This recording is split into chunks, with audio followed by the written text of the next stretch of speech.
All right, it is 4 o'clock, so we are going to go ahead and get started. Hello, everyone, and thank you for joining us today for a Learning and Growing webinar. Fast food consumption among college students, implications for learning, mood, behavior, cognition, and physical health.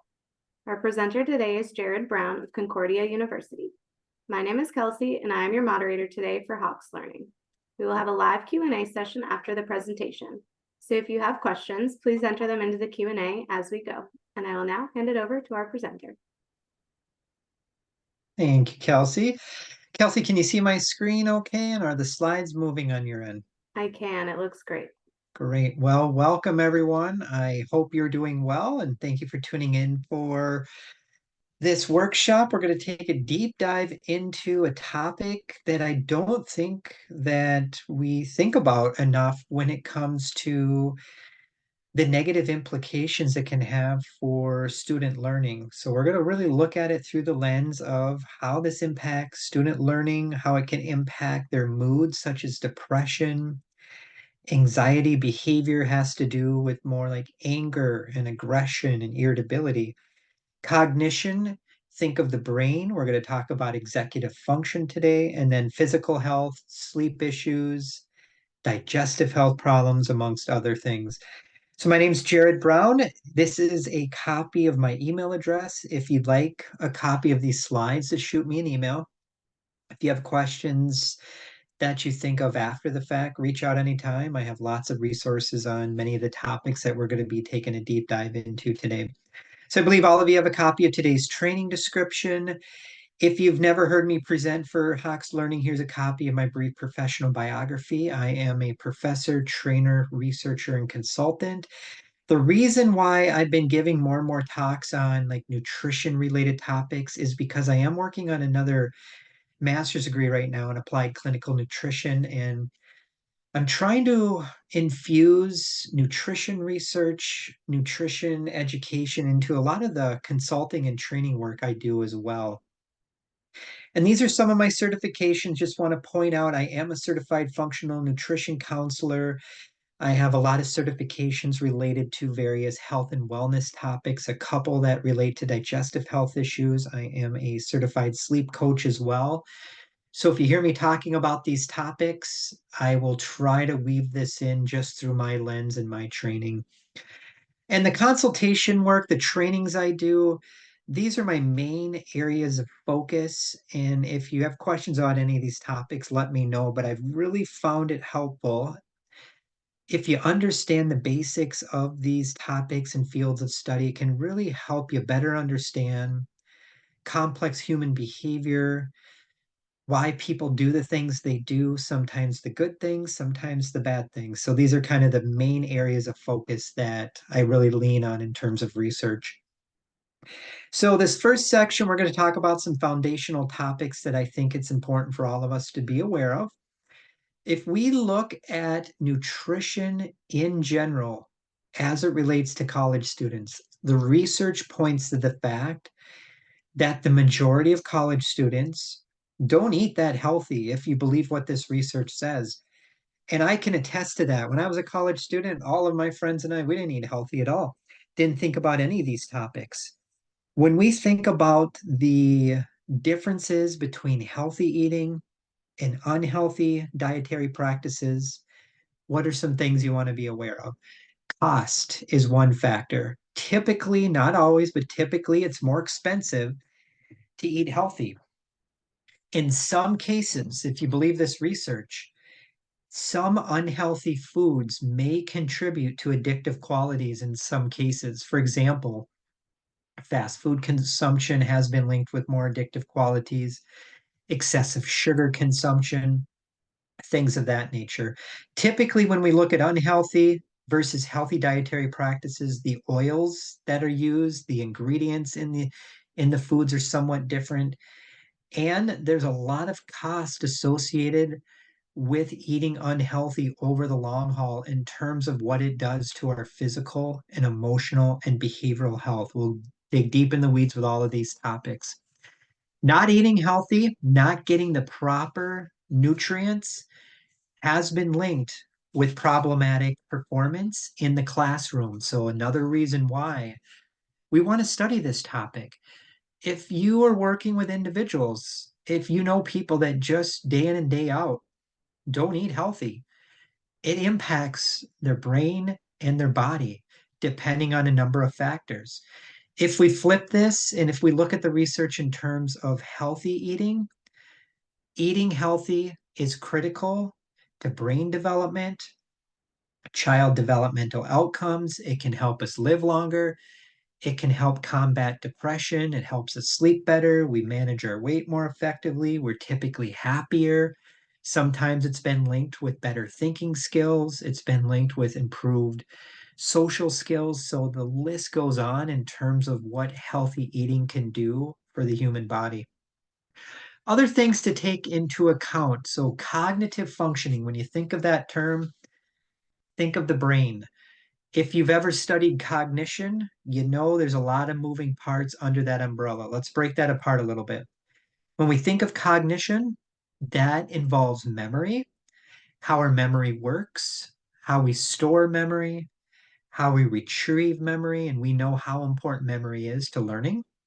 Language is a component of cognition. So, language is a big, big topic. You have expressive language, how we verbalize our language to others. We have receptive language, how we take in language from other people and make sense of it. And you have pragmatic language, the use of language in social situations. Executive function falls into this umbrella. I've done a training for Hawks Learning on executive function. Encourage you to check that out if you weren't part of that training. Executive function, boss of the brain, CEO of the brain, it's probably the number one topic you'd want to be aware of if you really want to learn about why some students may really struggle academically. Executive function relates to problem solving, reasoning, decision making, lots of things to consider.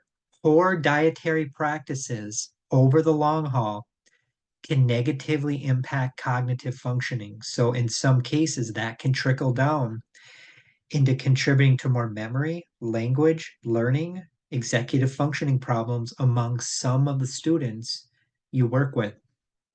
Other things to take into account, there's a lot of moving parts as to why some college students do not eat healthy.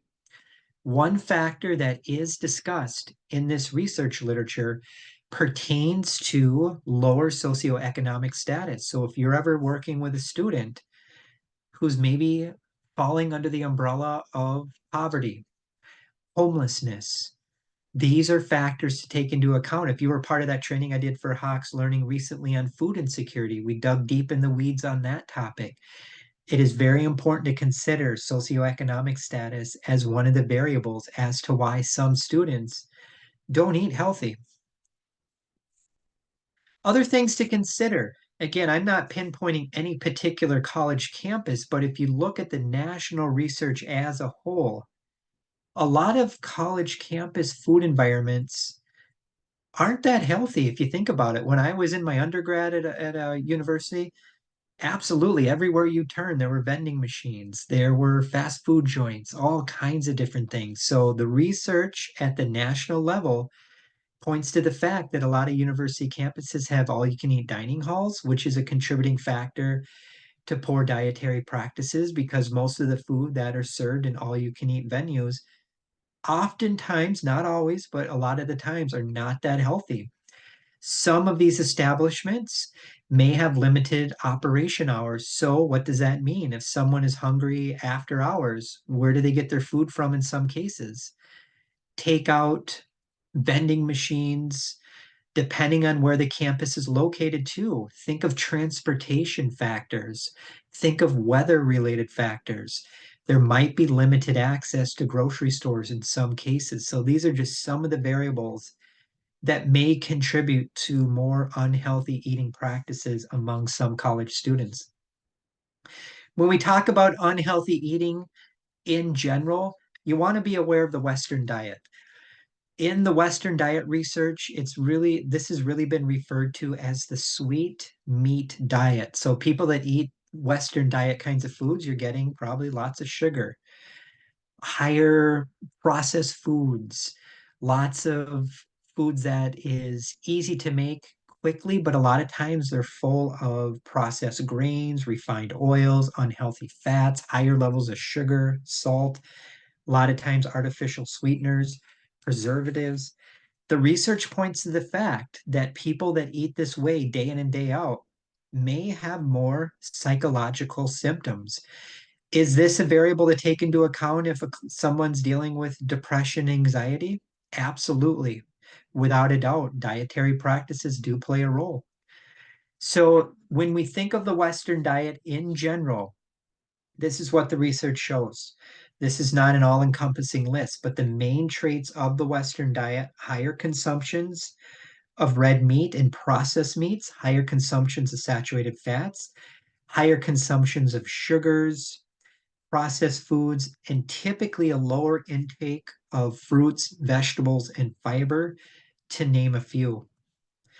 Gut dysbiosis. I believe next year I'll be doing a training for Hawks Learning on digestive health issues and why you should care about this in terms of student learning. But when you see this term, gut dysbiosis, that's just a fancy way of saying the gut is not working properly. And if you're asking yourself right now, why should I care about digestive health issues? Because I'm a professor. Because if a student's digestive health is not working properly, that is an indication that their brain is also not working at optimal levels. If any of you have ever studied the gut brain health connection, the gut brain health axis, you're well aware of this topic. So basically, there's a bi-directional communication between what goes on in our gut, what goes on in our brain. People are surprised to learn this, that the gut is our hub of immunity. Most of our serotonin and about half of our dopamine are produced in the gut. So if the gut is not working properly, people are dealing with digestive health issues, digestive health disorders. All of those factors can trickle into impacting the rest of the body, and now our brains don't work as optimally as humanly possible. So the Western diet has been linked, and fast food consumption is a component of the Western diet. So if you, let's say, know people that are eating this way day in and day out, and I'm not talking like one time here and there, this way of eating, according to the research, has been linked with weight gain and obesity. Why do you want to care about chronic inflammation? Because chronic low-grade inflammation in the human body is a driver of many diseases and illnesses. Why are we seeing a huge increase in allergies in the United States over the past several decades? Probably partially related to the way we eat. Not always, but partially. Why are we seeing a huge increase over the past several decades in diabetes and autoimmune disorders and depression? The way we eat is a factor. By no means am I saying it's the only variable, but it is a factor to take into account. Metabolic syndrome, basically, if you don't know what that is, a cluster of symptoms. They're cardiovascular disease risk factors. It relates to more weight gain in the gut, triglyceride levels, heart risk factors, diabetes, blood sugar dysregulation, things of that nature. Metabolic syndrome is very, very common in the general population, and we continue to see increases in that as well over the past several decades. So ultra processed foods, another component of the Western diet. If people eat this way day in and day out, the research also shows it's a threat to human health. Ultra processed foods are typically foods that are more shelf stable. So what that means is they're probably loaded with lots of preservatives and flavorings and colors and things of that nature, where they can sit on a shelf for a long period of time. They usually taste good, but they're not typically good for the human body. They have a high energy density, so they're loaded with calories. So if people eat this way day in and day out, they don't get a lot of exercise. What happens? A lot of times weight gain. These kinds of foods oftentimes have lower levels of minerals, vitamins. So in some cases, people that eat this way day in and day out may be deficient in some vitamins and minerals. So very important just to understand all of this and how this can impact human health. This is a very, very small list to be aware of, but these are some of the examples of ultra processed foods. Obviously, we all eat this way probably from time to time. But if you know people again that eat this way day in and day out, and they have these kinds of foods, it has been linked with a host of health related challenges, to name a few. Poor health outcomes, so people eat a lot of processed, ultra processed foods. Functional gastrointestinal disorders, again, you'd want to be aware of like irritable bowel syndrome, be aware of that gut brain health access, things of that nature. It can lead to all of these things. And unfortunately, in some cases, ultra processed foods may increase risk of certain types of cancers as well. Some of the research points to the fact. When we study this topic as well, you'd want to be aware of this term. Now, there is some controversy around this. If you dig deep in the weeds with this literature, can food lead to a true addiction? Is it the same as like a drugs and alcohol? Some authors say yes, some authors say no, some researchers say maybe, some people say inconclusive. Some of the research has been done on animal studies. In my experience, consulting on cases, I have seen clear evidence in at least anecdotal cases that there have been some individuals that seem to have addictive tendencies to certain kind of foods. And some of those, sugar sweetened beverages, French fries, donuts, things of that nature, where they have an almost addictive like tendency. So there is controversy in the literature pertaining to this term. When we get into the topic of actually fast food, really fascinating topic. Again, I'm sure most Americans eat this way from time to time, some more than others. But these are the terms that would fall under this larger umbrella. So we have fast food joints, so we know what those are. Junk food consumption, we're going to talk a little bit about that today. Instant foods, which is very common, I think, among college students. So maybe the only way they can cook, they have a microwave in their dorm room. So they get a lot of instant food that's very easy to heat up in a microwave or a kettle very quickly. And in some cases, if you look at the definitions related to fast food, some street food vendors would fall under that umbrella. Now, I've seen it go both ways. I've seen some street foods that look pretty healthy, but others, a lot of times, are very processed foods, lots of unhealthy kinds of ingredients in there. So, these are the definitions that fall under that umbrella. We'll dig deeper in the weeds. Kelsey, I'm going to park the brakes just for a second and see if we have any thoughts, questions, concerns. I'll try to do that every little bit.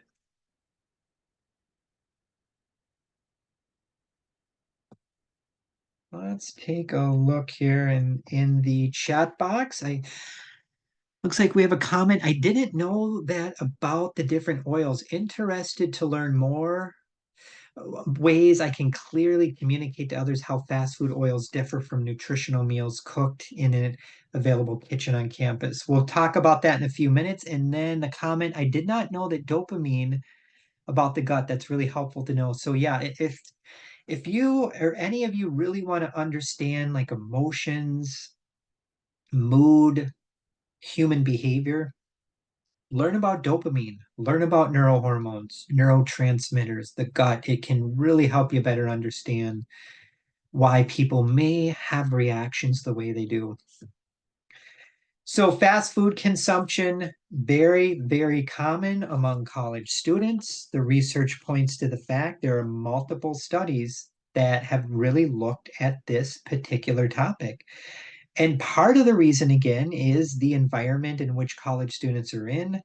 A lot of times, college meal plans have lots of great tasting food. But if you look at really hardcore the ingredients, a lot of those ingredients, to be honest, are probably not good for the human body. So people that are eating fast food on a day in and day basis, higher levels of saturated fats, trans fatty fats, higher levels of cholesterol, lots of refined carbohydrates, higher levels of sodium, salt content. And again, those are part of the reasons why eating this way is not that good for our health. Here's some interesting statistics, and I'll point just a few statistics out there, but typically college students compared to the general population do consume higher degrees of fast food. So it is something we want to be aware of. And again, if somebody is consuming a high degree of fast food, they are having more calories in a day that they can typically burn off. And then what happens? Over time, you're starting to put on weight. This can impact insulin levels in some cases over a long period of time. And depending on a number of factors, it could contribute to more blood sugar dysregulation and in some cases, prediabetes or even full-blown type 2 diabetes. Other statistics point to the fact that as many as half or more college students are consuming fast food on a daily basis. So, what does this research say about children and college students? Why do we want to care about this? The overconsumption of these kinds of foods have been linked with more behavioral problems. It can trigger more hyperactivity issues for some people. It can increase risk of depression and more daytime fatigue, just to name a few. This is big business out there. This is a very difficult topic to talk about because you get a lot of pushback in some cases. This is big business. Everywhere you turn, there seems to be a fast food joint. It is very difficult to get a handle on this in terms of convincing society as a whole that maybe try to tone it down on the fast food consumption. I think as people get older and there's more awareness out there, I'm seeing changes in some venues. But again, taking a look at this statistic, big business. It's increased significantly over the past several decades. So consumers of fast food over and over again, just taking a look here visually again that we talked about. So they're getting higher energy levels, which means in the short term, they're consuming the fast food. They get a lot of calories. Maybe they have a burst of energy. They come back to the classroom right after lunch. What happens? A lot of times blood sugar levels crash. So after lunch, you might have some students that are just dragging in class and they're tired and they're falling asleep. You might see that in some cases. But again, these are just visual reminders for all of us. What can happen when we eat this way day in and day out and the ingredients or the lack thereof that we're getting into our system? Other things to consider again, we talked about increased risk of obesity, type 2 diabetes, unfortunately, in some cases, increased risk of strokes, increased risk of certain kinds of cancers. And again, being aware of those cardiovascular disease risk factors, the metabolic syndrome, things of that nature. I'm not trying to worry folks. I'm not talking about someone that eats this way once in a while, but it's more people that eat this way day in and day out, year after year. You probably have a little more concern. But again, talk to your healthcare provider.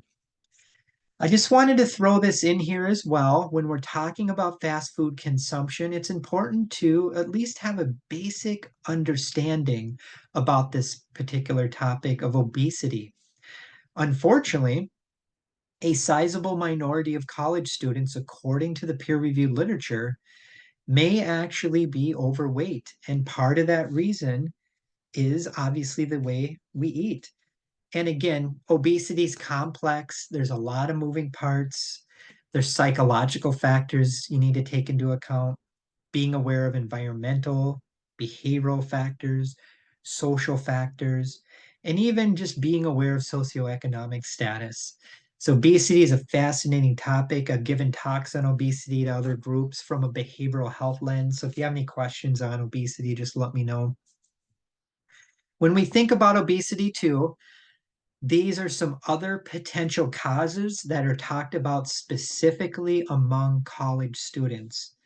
So, stress levels at a biochemical level, if any of you are interested in the biochemistry of this, you'd want to be aware of the topics of ghrelin and leptin.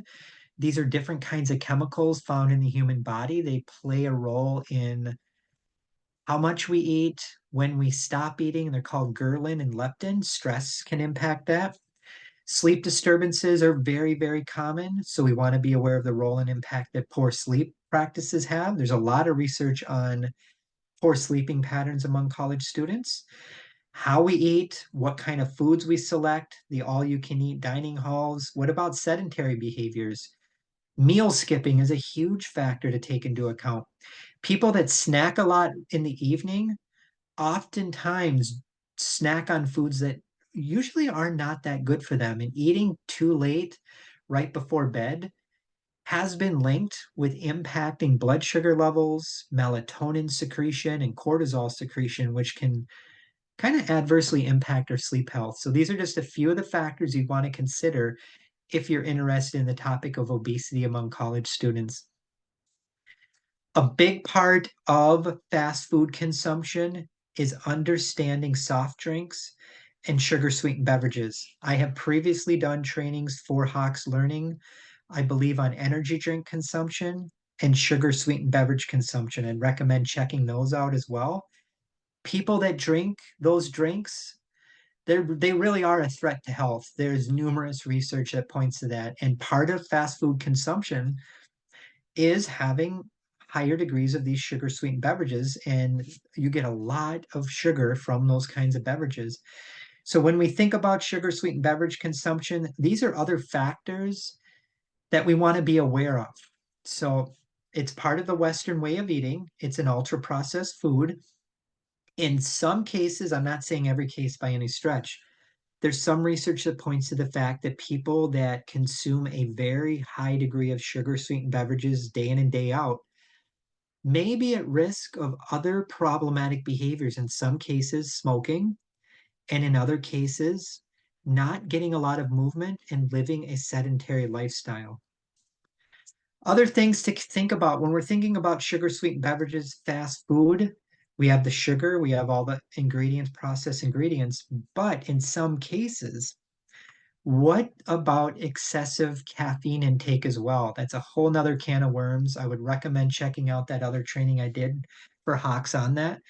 But just to give you some context why you have to care about caffeine consumption as well, the overconsumption of caffeine over the long haul has been linked in some cases to more aggressive behavior, depression, anxiety, headaches, stomach aches, the list goes on. So it is another variable to consider when we're talking about all the moving parts. And just to visually show you here, why do college students consume higher degrees of sugar sweetened beverages? This is what the research shows. Different variables to take into account. So if any of you are looking at like implementing intervention options on campus, these will be some variables you might want to consider as to areas to tackle, to dig deeper into, because this is what the research says as a whole as to why maybe college students do seem to drink more of these beverages. And with my forensic background in neurocriminology, those are my main areas of expertise. I always got to sneak stuff in my trainings on this. So if any of you are working in psychology, criminal justice, things of that nature, be aware too that you will find several studies that talk about the overconsumption of these kinds of foods could be a factor to play in some instances of anger, violence, aggression, and criminality. If you're interested in those topics, I have numerous resources I can share with you.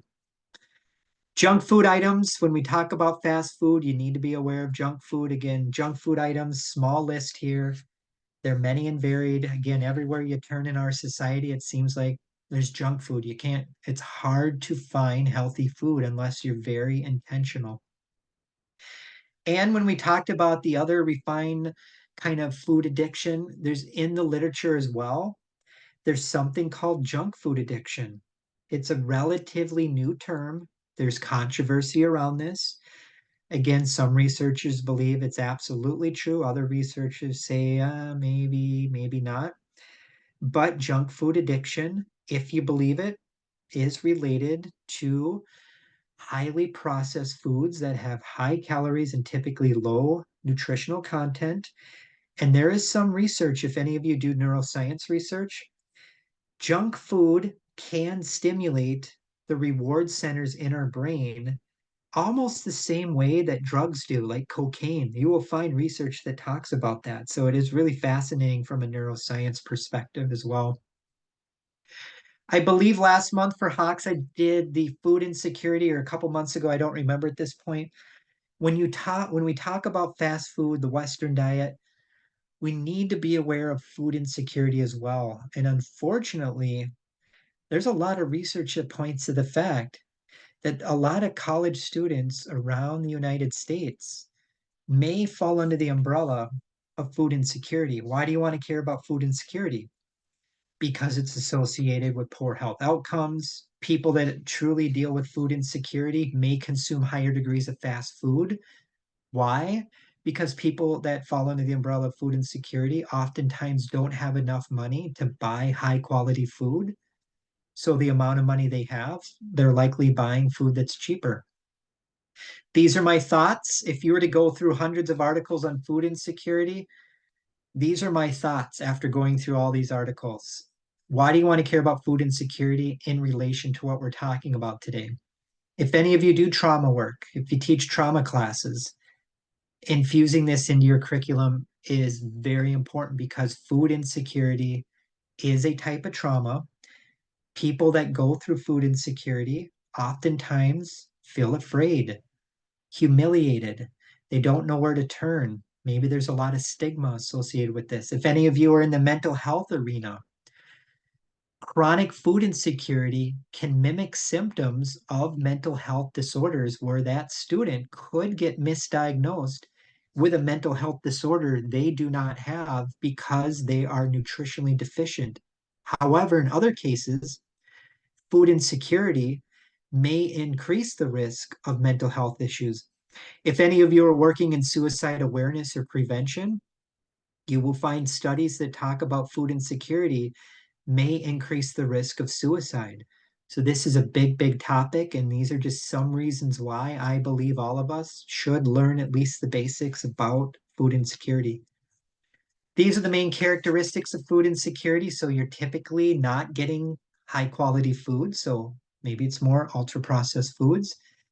Lack of choice, they're having an unbalanced diet, and likely they're skipping more meals because they're trying to save money because they don't have enough money to eat 3 meals a day. And if you look at the research on meal skipping, you will understand why it's so important to encourage people to not skip meals if possible, because that can really throw off our neurotransmitters, our hormones. It can have a huge impact on the way we learn and think. And the consequences of food insecurity, again, are many and varied. It impacts our physical health, emotional health. It's been linked with more academic problems, neurocognitive, just think of brain, psychosocial or psycho-emotional, psychology, emotional, so more depression, anxiety. And in some cases, it could impact social skills, how that student interacts with professors and other students.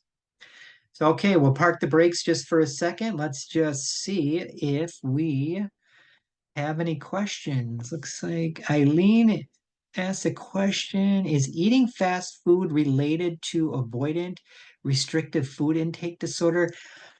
I don't think so. I suppose in some cases, but the research indicates people that are over consumers of fast food do it for taste, convenience, and cost. Those are the big ones. Now, in some cases, some people may be skipping meals all day and having fast food at night. Maybe they're on the go and they just don't have a lot of time to think or plan to make a meal. Maybe they're homeless. Maybe they don't have any place to live, and the only way to get food is going to a fast food joint. So that is something to be aware of. And someone asked about, is this being recorded? Kelsey can answer that, but as far as I know, this presentation is recorded, and typically Hawks puts it up on online quite quickly after the training. So more questions, thoughts, anything I've said you guys disagree with? Let's talk about it. Push back on me, please. Screening considerations. Think about all of the things I'm talking about today and now throw COVID into the mix. Obviously, hopefully, the worst of COVID is over. But during the heart of the worst parts of COVID, this is a variable to take into account. And a lot of times, people were dealing with higher degrees of isolation and loneliness and fear and worry and depression and shock and all kinds of things. And what this research showed as a whole, people turned to alcohol more, tobacco, drugs in some cases, caffeine, sugar intake went up, screen time exposure, fast food. Fast forward now, what happened to that person during the heart of COVID? Did they eat this way day in and day out? And now it's causing them more depression today.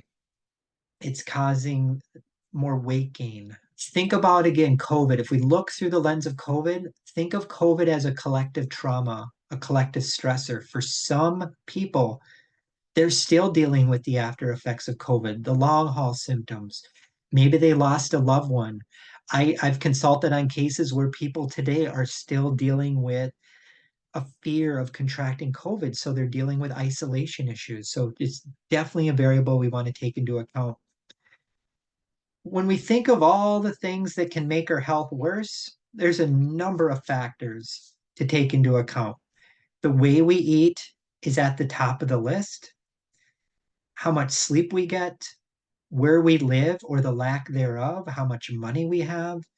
These are some of the main factors found in the research literature that talk about some of the variables that can lead to more poor health outcomes. So if you're working on a college campus, these would all be areas just to be aware of as a college as a whole. If your students are dealing with some of these issues, this can lead to more poor health outcomes, which then can trickle down into poor academic performance. What are some of the reasons why college students, not all, of course, but some college students don't eat healthy? Take a look at this. These are factors to take into account. So maybe you have a student who's not doing well with grades, and now some shame kicks in, or depression or anxiety, and now they start stress eating. Maybe they have lower levels of resilience, so they have poor coping skills. So when things get tough, where do they turn? To food in some cases that can be comforting in the short term, but in the long term, it can make things worse. Being male, being younger, living a sedentary lifestyle, and having a lower socioeconomic status are all the factors found in the research that may increase poor dietary behaviors among some college students. What are some of the reasons you will find in the literature as to why some college students consume a higher degree of fast food? So again, if you're looking at some education programs, you want to develop some interventions, you want to just make your college more aware of this topic. This is what the research says as a whole. This is not an all-encompassing list, but this captures the main themes.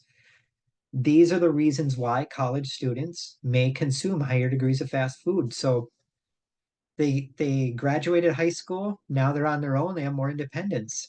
Staying up later at night, maybe they're craving more sugary foods. Lack of options, it's more convenient. It's fast. They don't have a lot of time. Maybe they're working full time, going to college full time. It can be fun. The cost is a huge variable. These are all factors to take into account. Other variables to consider if you look at this research literature, if we take it to another level, helping students manage stress more effectively may trickle down in helping them eat better. Some students may be dealing with lower levels of self esteem. Enhancing self esteem can, in some cases, help us make better dietary choices. This is a huge factor. If I look back on it when I was in my undergrad, I think this is a big variable for me. I didn't have a clue about any of this stuff. I didn't know how to read labels. I didn't understand portion sizes. I didn't understand nighttime eating or meal skipping. Maybe providing some classes or trainings to your students or faculty about meal skipping, What does fast food consumption actually mean? What does it do to the human body? What are the ingredients? Teaching people about portion sizes, teaching people about unhealthy versus healthy dietary practices. The research shows if you can increase one's nutritional awareness, competencies, and knowledge, that helps people make better choices in terms of what they eat. Stress, again, plays a huge role. Through my trauma lens, I do a lot of work in the area of trauma and stress. High levels of stress over the long haul can impact our thinking, our cravings. Sometimes, if we're under tons of stress, people are just burnt out. They're tired. They're not sleeping well. So they don't have a lot of energy to make a meal. So it's easier to them in the short term just to forego that meal. But if you look at the meal skipping literature, that is related to a lot of health problems. Stress eating, I've seen this play out in some cases I've consulted on, uncontrollable emotional eating. So people binge eat in some cases and eat. And I've seen this play out in a couple cases where the client just could not put on the brakes when they went to the buffet. And stress eating is related to higher energy consumption. So that again trickles down into more weight gain. A lot packed in here. Again, send me an email if you want my slides.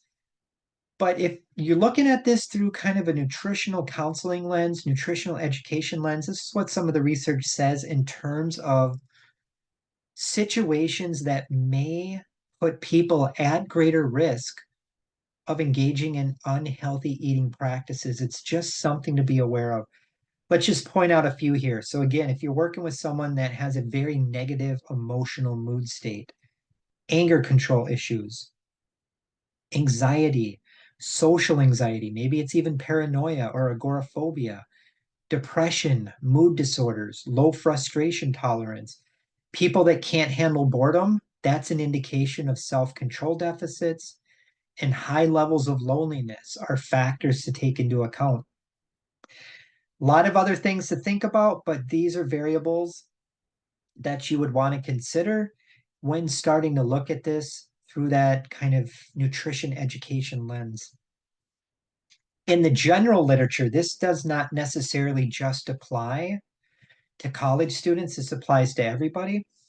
But again, having that lack of knowledge about nutrition in general is a factor to take into account.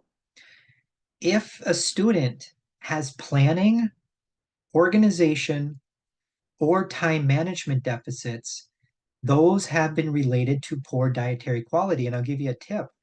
If you have a student that has a long-standing pattern of planning, organization, time management issues, that should alert you to the fact that that student is probably dealing with some level of executive function impairments.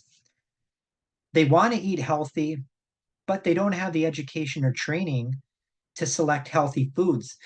You go to the grocery store, and if you only rely on what the product looks like, there are a lot of products that are marketed as very healthy, but if you dig deeper and really look at the ingredient list, they're not that healthy. So, really being able to detect food that's marketed as healthy, but they're really not that healthy as well.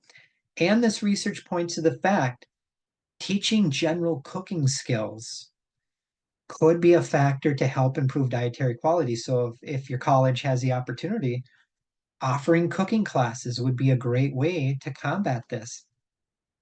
Other things to consider that we have talked about somewhat, not all these things, but again, how much money the student has, poverty, homelessness.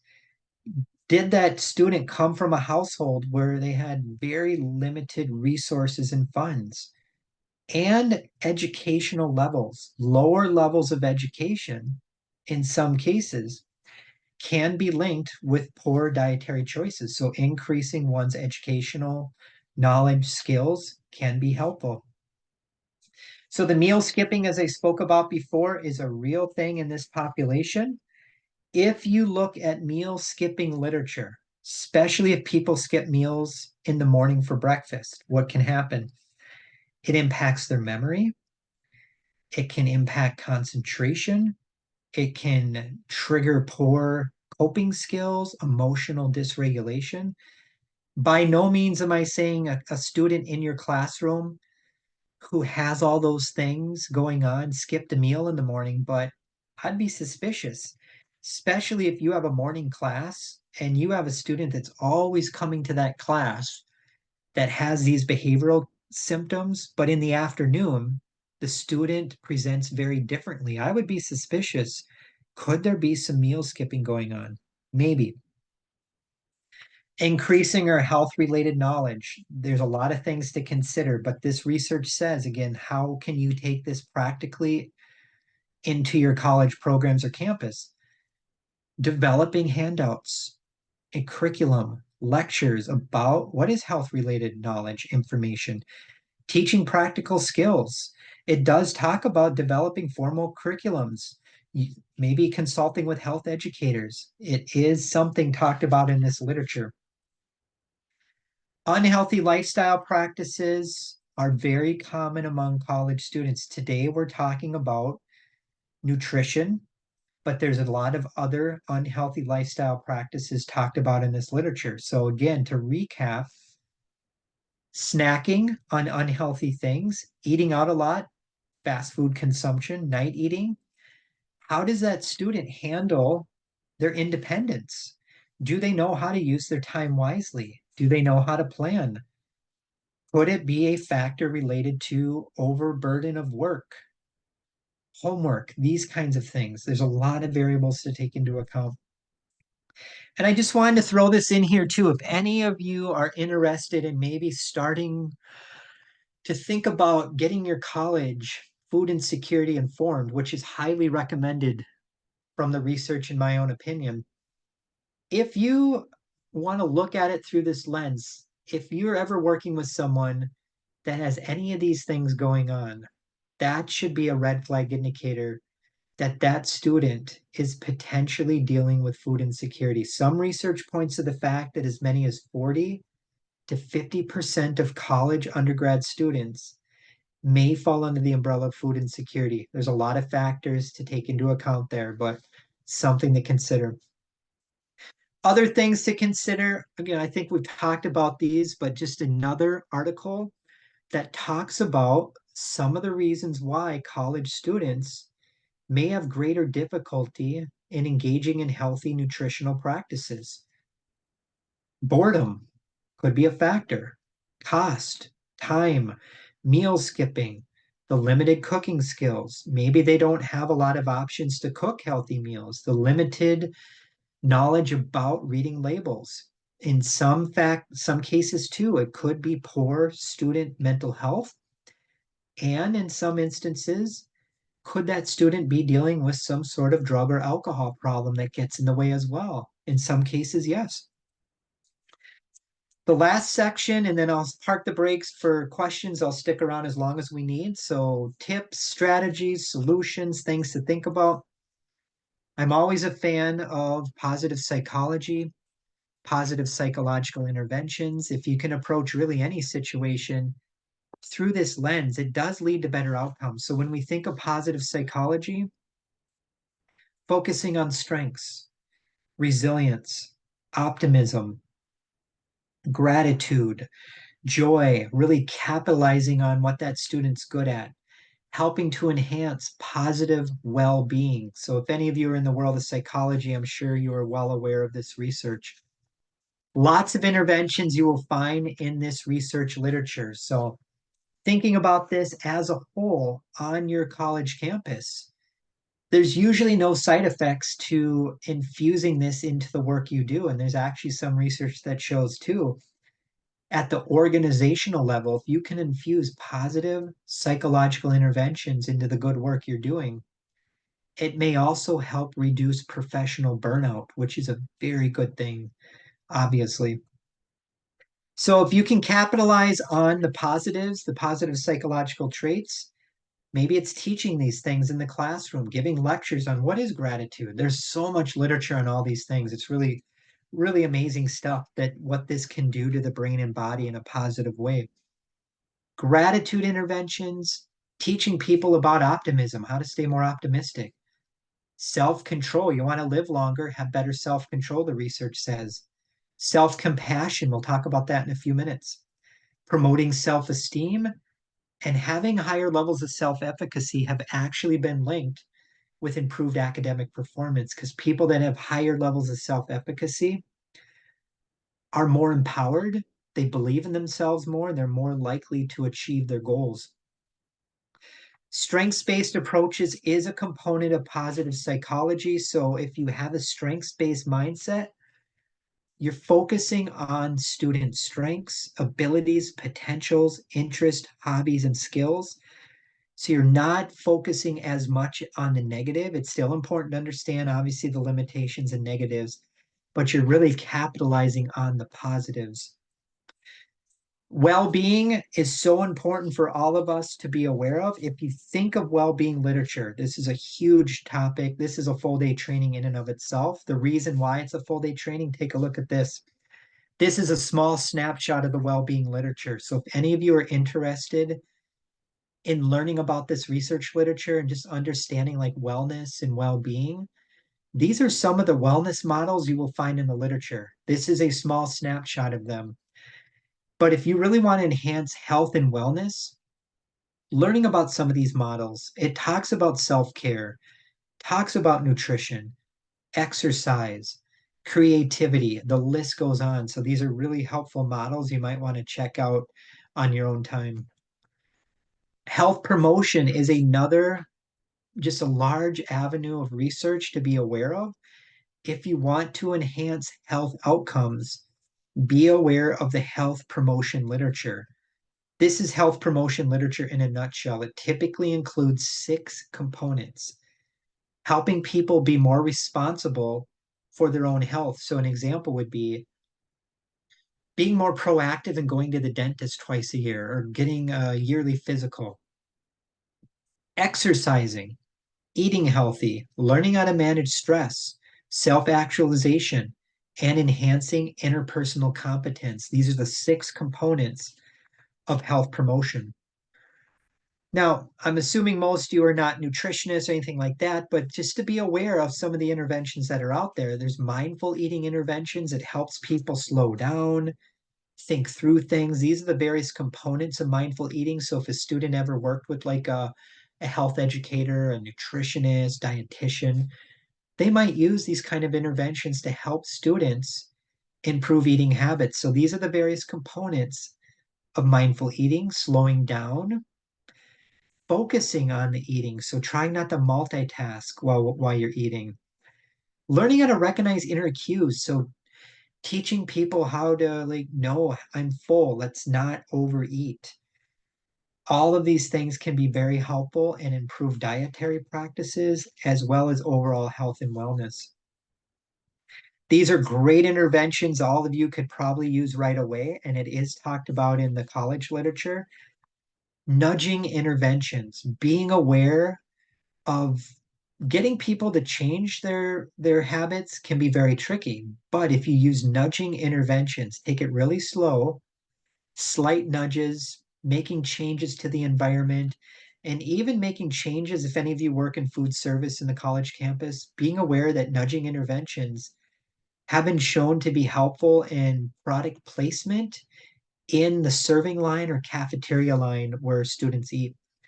Nudging interventions have also been talked about as a way to help college students cut down on junk food consumption and nighttime eating practices. So, nutritional literacy, health literacy, this is a great thing I think college students should get training on. If every college campus in the country offered a class on health and nutritional literacy, I think that would be a wonderful thing. It can lead to great benefits. If you offer training curriculum on nutritional literacy, you're teaching people about food related knowledge and skills, portion sizes, learning how to read labels, understanding complex nutritional information.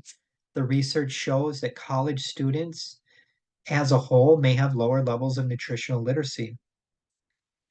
If we can promote these things in the college campus and get people interested and want to learn about these things, lifelong learning can have a profound impact on our brain, on our bodies, and can really lead to better academic performance.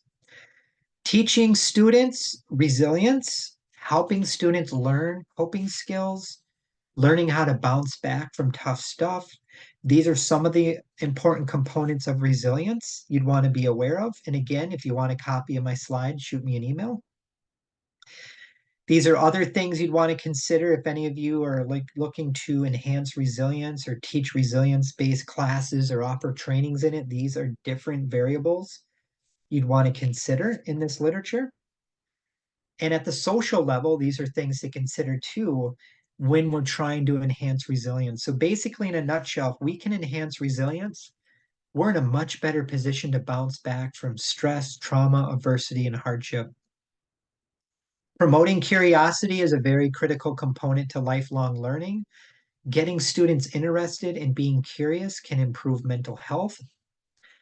This is what the research shows in terms of promoting curiosity in general. We're happier usually, our emotions are better. We are more open to learning new ideas. We can connect with people more effectively. So, really promoting curiosity in the people we work with is great. Journaling interventions can be very helpful as well. So, infusing journaling, gratitude journaling, reflective journaling, another practical strategy. Getting people to be more optimistic about the future can lead to increases in exercise and healthy eating, the literature says. The self-compassion that I mentioned briefly before is a huge topic and it's a practical application.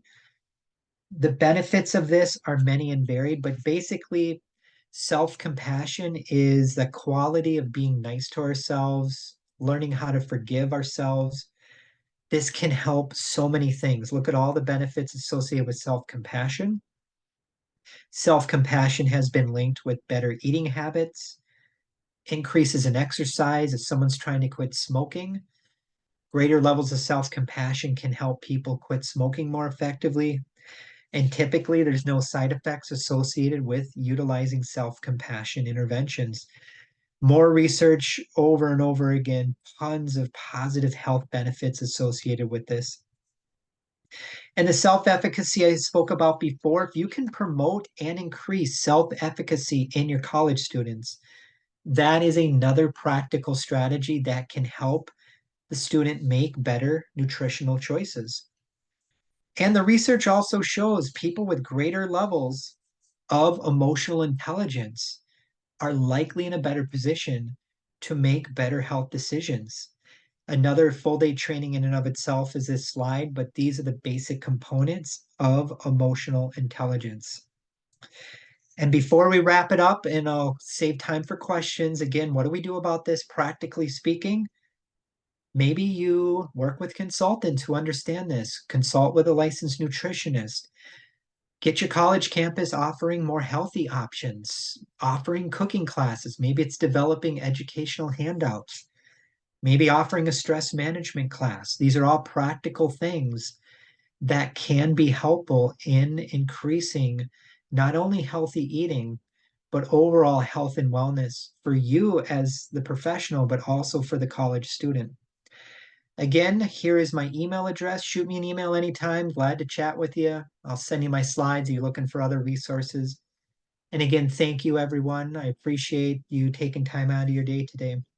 Kelsey, do we have any thoughts, questions, concerns? Thank you, Jerrod. That was awesome. You're welcome. We did have someone say eating breakfast is key, it seems, for students' cognitive performance. But what type of breakfast needs to be eaten? Seems like a plate of eggs is better than cereal or pancakes. I'm not giving nutritional advice here, so talk to a healthcare provider, but I will say generally what the research says. When you eat breakfast, think of what foods fuel our brain, fuel our neurotransmitters. So if someone's eating a ton of carbs, a ton of sugar, lots of processed things, donuts, processed cereals, things like that, that may give us a burst of energy quickly, but then we crash. So protein, healthy proteins, healthy fats, things of that nature is what the research says. Thank you. We're getting a lot of thank yous in the chat, but if anybody has a question, feel free to put it in the Q&A or the chat. We can hang out for another minute or so and let people put any questions they may have in there.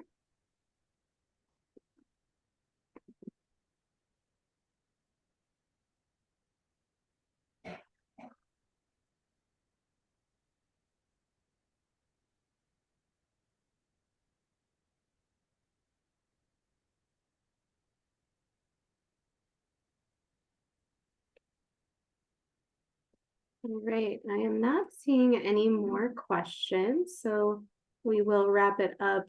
As Jerrod said, you can email him if you have any other questions that you think about after this. We will be emailing you a link to view the recording of this webinar once it is available. If you or any of your fellow instructors are interested in presenting for our Learning and Growing webinar series, please submit your proposals to the Learning and Growing website, which I am going to link in the chat right now.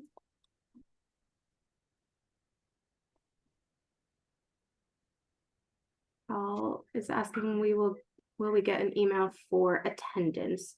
In that email, you can download the certificate of basically of participation, and that will be your attendance proof.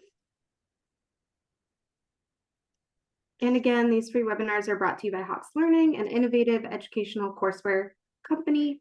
To learn more about our mastery-based course materials and how Hawks can enhance learning outcomes for you and your students, please visit www.hawkslearning.com. I hope everybody has a great rest of your day. Thank you for attending. Thank you again, Jerrod. And if you have any questions, please let us know. Thank you, Kelsey. Thank you, everyone.